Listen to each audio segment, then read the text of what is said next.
Nityananda，我係 Ananda Paramahansa。咁今日喺呢度錄呢個影片係想同大家講一件事情嘅，係啦。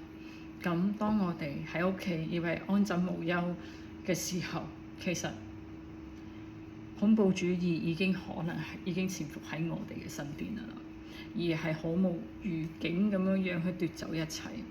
喺2025年4月22日嘅時候，喺喀什米爾嗰度有個恐怖襲擊，有26名無辜嘅遊客喪生。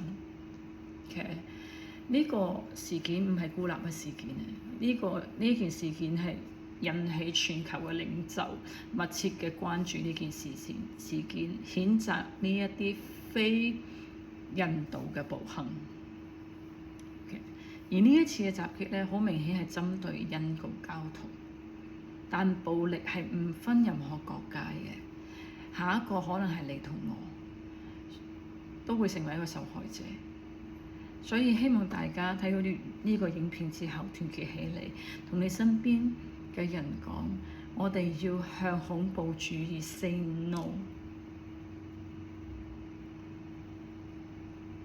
今日嘅影片就分享到呢度，希望大家可以關注呢件事情，讓我哋可以喺一個冇暴力、和平嘅空間入邊好好生活，好好活落去。